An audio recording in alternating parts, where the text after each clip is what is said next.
Alors là, en ce moment, autour de moi, dans l'Assemblée nationale et dans les commentaires, ce qui occupe le devant de la scène, c'est évidemment l'affaire de ce directeur adjoint de cabinet du président de la République, M. Benalla, dont on a découvert qu'il avait pour distraction pratiquement d'aller dans une manifestation avec un casque de CRS et qu'il attrape un jeune qui a déjà été intercepté, qui est déjà d'ailleurs maîtrisé complètement par les policiers qui sont là, et il le prend et il le frappe, sans qu'on comprenne pourquoi il le frappe, mais surtout la question qui ensuite devient la plus importante, c'est qu'est-ce qu'il fait là?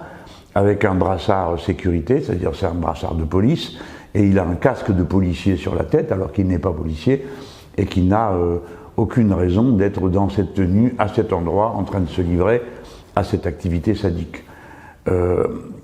Bon, cette question-là, elle est terrible parce que l'autorité de l'État est engagée. Et je pense en particulier à celle des corps de police.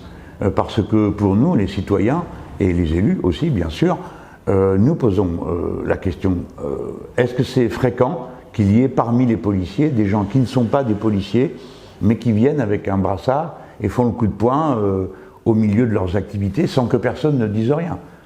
Dans le cas de ces images, on voit que personne autour ne lui dit « mais d'où tu sors toi ?» Normalement c'est une unité de police qui est là, c'est pas des passants dans la rue avec des casques sur la tête. Personne ne pose aucune question, donc ça veut dire que c'est une situation normale, vraiment. Oui, non, j'exagère, ça n'a jamais lieu.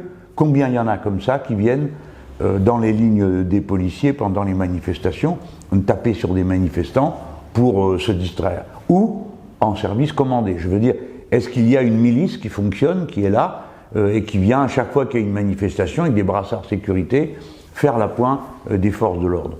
Je pense que les syndicats de policiers ont intérêt à réagir dans cette affaire, parce que sinon c'est toute leur autorité, c'est toute l'autorité de la police qui est mise en cause.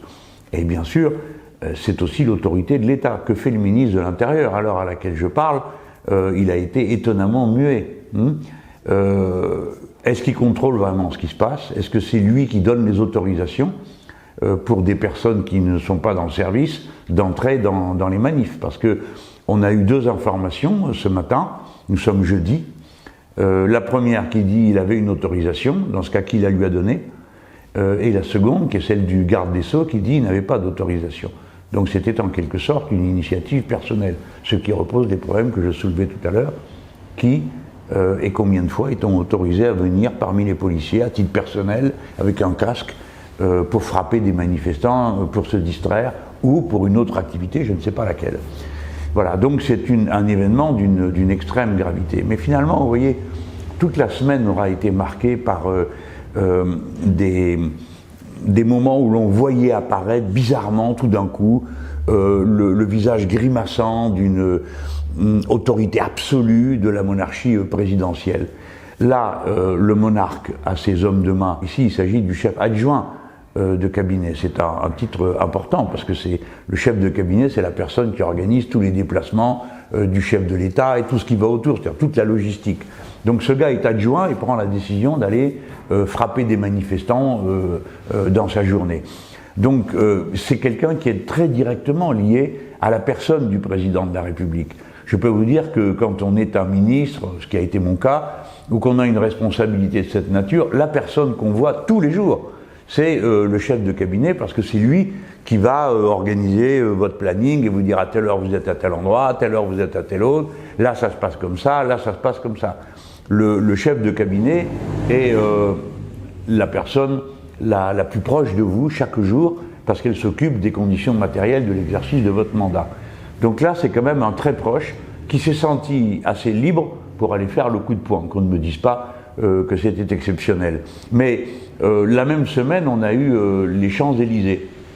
On était tous surpris de voir la file pour la circulation du bus, et puis les gens de l'autre côté. Alors on s'est dit, bon ben c'est lié aux nécessités de sécurité pour les footballeurs, hein, sans doute. Et on a, plutôt que de faire comme en 98, le bus qui descend les Champs-Élysées. Mais vous savez, le bus qui descend les Champs-Élysées, ma foi, il est dans une situation comparable quand il passe à toute vitesse. Hein. Bon, mais enfin, il y avait quelque chose de très populaire à ce moment-là. Et là, on a fait deux files. Bon, bah très bien, il y a deux files. Mais après, on a compris pourquoi. Il y avait une file dégagée, pas pour la sécurité du bus, mais pour qu'il descende plus vite, pour arriver à l'Élysée, où il y avait une partie qui était organisée par le président de la République. Et donc, pour son confort, on a donc fait descendre les gens à toute vitesse, parce que lui avait convoqué les gens très tôt. Je le sais, parce que moi aussi, j'étais invité. Hein. Bon, j'ai renoncé à y aller, parce que c'était trop compliqué. Et bon, pour accéder, parce que toutes les rues étaient barrées, parce qu'il y avait trop de difficultés pour accéder au palais. En attendant, pour aller plus vite, donc, on a frustré des milliers et des milliers de personnes, qui sont sympas, ils viennent là, c'est pour acclamer les footballeurs, pour manifester leur enthousiasme, mais aussi leur bienveillance, quoi. Ça n'a rien d'agressif, ça n'a rien de menaçant, et eux, ils ont été tous frustrés de tout, parce qu'ils n'ont rien vu, voilà.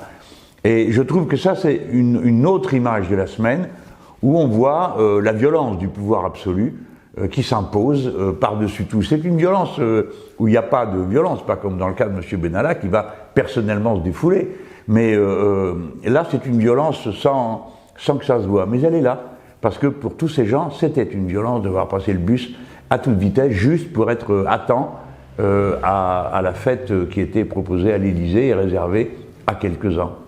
C'est ce quelques-uns qui pose le problème. Pourquoi cela plutôt que d'autres? Et ainsi de suite.